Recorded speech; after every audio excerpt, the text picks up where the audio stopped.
Graça e paz, irmãos e irmãs. O nosso texto de hoje é João 6, de 25 a 59, e estamos seguindo juntos na prática do amor. Neste sexto capítulo, o evangelista tem em mente o Êxodo, a libertação do povo de Israel do Egito. No contexto estão o quarto e o quinto sinais miraculosos de Jesus.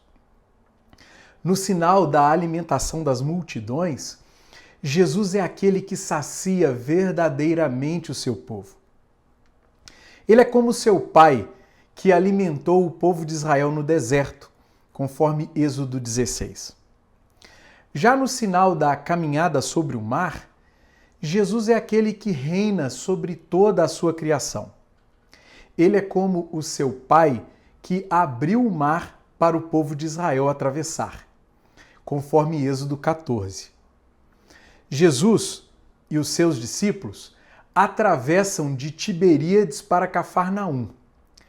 E é para lá também que a multidão se dirige à procura dele. João 6, de 25 a 59. Quando o encontraram do outro lado do mar, perguntaram-lhe: Mestre, quando chegaste aqui? Jesus respondeu: A verdade é que vocês estão me procurando não porque viram os sinais milagrosos, mas porque comeram os pães e ficaram satisfeitos. Não trabalhem pela comida que se estraga, mas pela comida que permanece para a vida eterna, a qual o Filho do Homem dará a vocês. Deus, o Pai, nele colocou o seu selo de aprovação. Então perguntaram-lhe: O que precisamos fazer para realizar as obras que Deus requer? Jesus respondeu: A obra de Deus é esta: crer naquele que ele enviou. Então perguntaram-lhe: Que sinal milagroso mostrarás para que o vejamos e creiamos em ti? Que farás? Os nossos antepassados comeram o maná do deserto.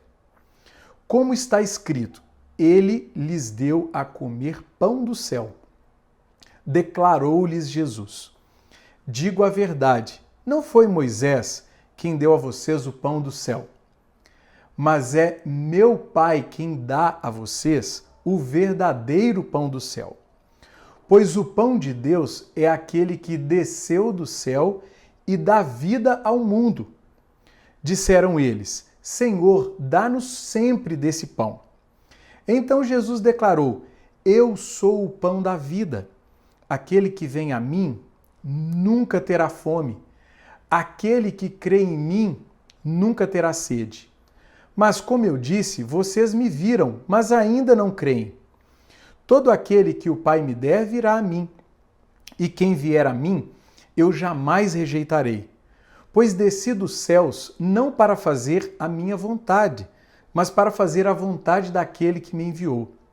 E esta é a vontade daquele que me enviou, que eu não perca nenhum dos que ele me deu, mas os ressuscite no último dia. Porque a vontade do meu Pai é que todo aquele que olhar para o Filho e nele crer tenha a vida eterna, e eu o ressuscitarei no último dia. Com isso, os judeus começaram a criticar Jesus porque dissera: Eu sou o pão que desceu do céu. E diziam: Este não é Jesus, o filho de José? Não conhecemos seu pai e sua mãe? Como ele pode dizer desci do céu? Respondeu Jesus: Parem de me criticar. Ninguém pode vir a mim se o Pai que me enviou não o atrair. E eu o ressuscitarei no último dia. Está escrito nos profetas: todos serão ensinados por Deus. Todos os que ouvem o Pai e dele aprendem, vêm a mim. Ninguém viu o Pai a não ser aquele que vem de Deus. Somente ele viu o Pai. Asseguro a vocês que aquele que crê tem a vida eterna. Eu sou o pão da vida. Os seus antepassados comeram o maná no deserto, mas morreram. Todavia, aqui está o pão que desce do céu, para que não morra quem dele comer. Eu sou o pão vivo que desceu do céu. Se alguém comer deste pão, viverá para sempre. Este pão é a minha carne, que eu darei pela vida do mundo. Então os judeus começaram a discutir exaltadamente entre si. Como pode este homem nos oferecer a sua carne para comermos? Jesus lhes disse: Eu digo a verdade. Se vocês não comerem a carne do Filho do Homem e não beberem o seu sangue, não terão vida em si mesmos. Todo aquele que come a minha carne e bebe o meu sangue tem a vida eterna, e eu o ressuscitarei no último dia. Pois a minha carne é verdadeira comida e o meu sangue é verdadeira bebida. Todo aquele que come a minha carne e bebe o meu sangue permanece em mim e eu nele. Da mesma forma como o Pai que vive me enviou e eu vivo por causa do Pai, assim aquele que se alimenta de mim viverá por minha causa. Este é o pão que desceu dos céus. Os antepassados de vocês comeram o maná e morreram. Mas aquele que se alimenta deste pão viverá para sempre. Ele disse isso quando ensinava na sinagoga de Cafarnaum. Eu gostaria de propor que Jesus deseja que o conheçamos tal como ele é. Para isso, precisamos nos livrar de 3 equívocos. O primeiro equívoco é buscar Jesus para a satisfação das nossas necessidades pessoais, do verso 25 ao 27. A multidão, ao encontrar Jesus na sinagoga de Cafarnaum, pergunta-lhe como ele chegara ali. Em resposta, Jesus manda a real. A verdade é que vocês estão me procurando não porque viram sinais milagrosos, mas porque comeram os pães e ficaram satisfeitos. Verso 26. Ele os repreende pela motivação errada que possuem. A multidão busca Jesus para a satisfação das suas próprias necessidades. Mas ao invés de desejar a comida que perece, aquelas pessoas deveriam desejar a comida que não perece, a comida que dá a vida eterna. Essa comida só Jesus, o Filho do Homem, pode lhes dar. Isso porque Deus, o Pai, colocou sobre ele o seu selo de aprovação. Em uma sociedade utilitarista como a nossa, com qual motivação você busca Jesus? Você o busca por ele mesmo ou para que ele possa satisfazer as suas necessidades pessoais? Você vê em Jesus um fim em si mesmo ou um meio para alcançar os seus próprios fins? Jesus nos chama hoje a sondar o nosso coração e a purificar as nossas motivações. Tentar utilizá-lo para o nosso benefício pessoal é tanto uma tentação quanto um equívoco. Antes, nós seguimos a Jesus pelo que ele é, não para que obtenhamos alguma vantagem pessoal. Nós olhamos para a sua face, não para as suas mãos. E em relação às nossas necessidades pessoais, Jesus mesmo nos ensina. Portanto, não se preocupem dizendo que vamos comer, ou que vamos beber, ou que vamos vestir? Pois os pagãos é que correm atrás dessas coisas, mas o Pai Celestial sabe que vocês precisam delas. Busquem, pois, em primeiro lugar o reino de Deus e a sua justiça, e todas essas coisas serão acrescentadas a vocês. Portanto, não se preocupem com o amanhã, pois o amanhã trará as suas próprias preocupações. Basta cada dia o seu próprio mal. Mateus 6, de 31 a 34. O segundo equívoco é tentar enquadrar Jesus nas nossas expectativas pessoais, do verso 28 ao 40. Dando continuidade à conversa, eles perguntam a Jesus como podem realizar as obras que Deus deseja. Jesus responde explicitando a única obra que Deus deseja: crer naquele que ele enviou. Verso 29. Ou seja, o Pai enviou o seu Filho ao mundo e eles precisam confiar nele. Ouvindo isso, eles pedem a Jesus um sinal miraculoso para que vejam e creiam. Exigem um sinal de autoridade. Eles tentam enquadrar Jesus nas expectativas messiânicas que possuem.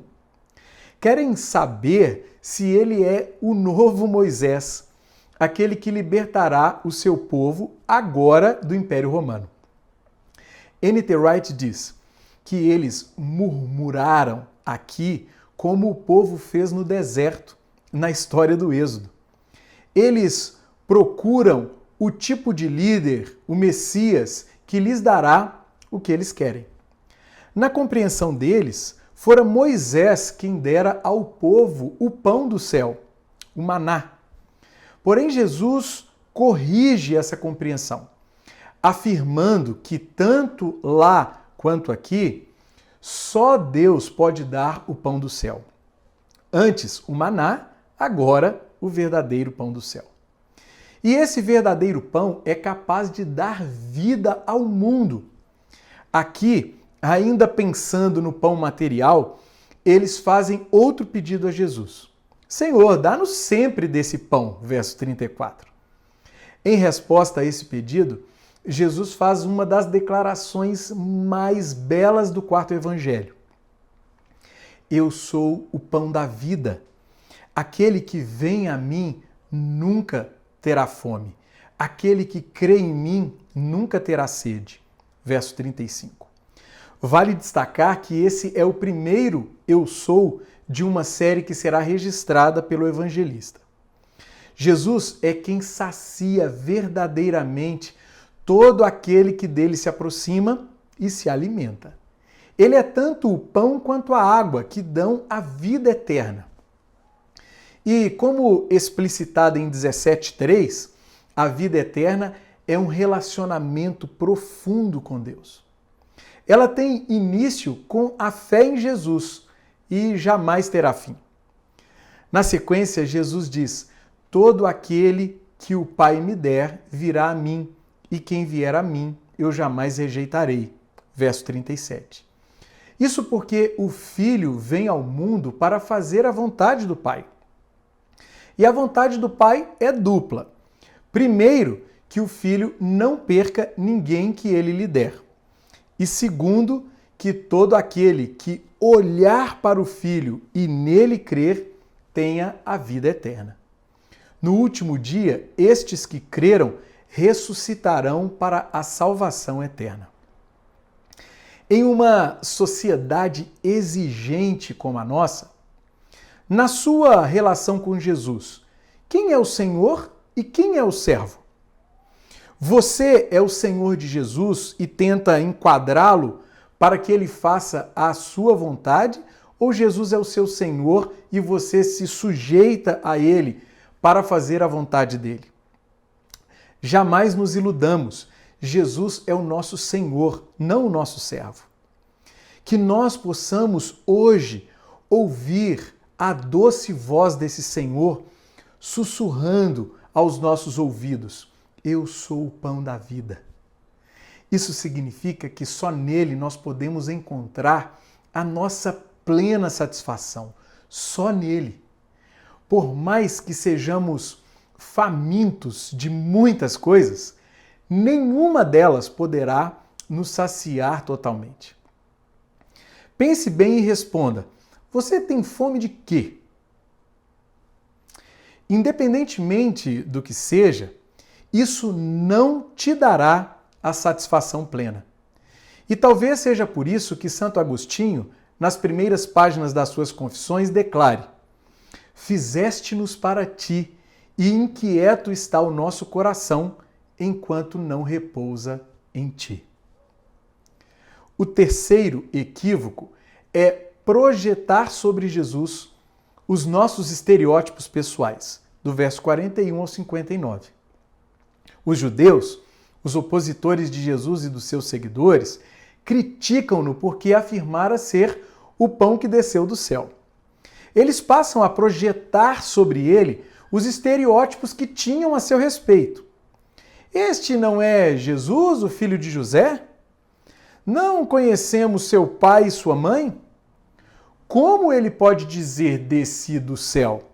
Verso 42. O ponto parece ser o seguinte: entre as imagens preconcebidas que tem de Jesus e a revelação que este faz de si mesmo, eles preferem ficar com essas imagens preconcebidas. Novamente, Wright afirma: as pessoas só podem experimentar o pão do céu quando forem humildes o bastante para reconhecer a revelação única de Deus em e para Jesus. Elas precisam deixar os seus preconceitos, aproximar-se de Jesus e se alimentar dele. Neste ponto, Jesus repreende os judeus e enfatiza o que dissera anteriormente. Ninguém pode vir a mim se o Pai que me enviou não o atrair, e eu o ressuscitarei no último dia. Verso 44. Na verdade, isso é o cumprimento das palavras do profeta Isaías. Todos serão ensinados por Deus, capítulo 54, verso 13. A grande questão é: como se dá esse ensino? Jesus é aquele que vem do Pai e revela o Pai. Quem crê em Jesus já está sendo ensinado pelo Pai e atraído pelo Pai. E para João, crer em Jesus implica praticar a sua palavra. Quem assim o faz já tem a vida eterna. Dando continuidade ao seu ensino, Jesus afirma pela segunda vez: eu sou o pão da vida. Verso 48. Todavia, nesse contexto, ele vai um pouco além e diz: eu sou o pão vivo que desceu do céu.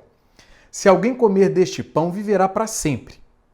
Este pão é a minha carne, que eu darei pela vida do mundo. Verso 51. Johann Konings, que considera este texto um ensino de João sobre a ceia do Senhor, comenta: em vez de se autoproclamar o pão da vida, como nos versos 35 e 48, Jesus diz: eu sou o pão vivo que desceu do céu. Ele não apenas dá a vida, ele é o pão vivo. Ele tem a vida em si mesmo. Quem comer deste pão, aponta Jesus para si mesmo, viverá para a eternidade. É uma vida nova que se inicia quando se adere a Jesus e se vive como ele, em doação da própria vida. Contudo, os judeus equivocadamente interpretam as palavras de Jesus de modo literal, ou canibal. E para eles, o que ele sugere é pecado, uma vez que Levítico 17:12 proíbe a ingestão de sangue. Logo, Jesus lhes adverte: se vocês não comerem a carne do Filho do Homem e não beberem o seu sangue, não terão vida em si mesmos. Verso 53. Aqui, comer a carne e beber o sangue de Jesus é identificar-se com a sua vida autodoada. E quem o faz recebe do Filho a mesma vida que este recebeu do Pai.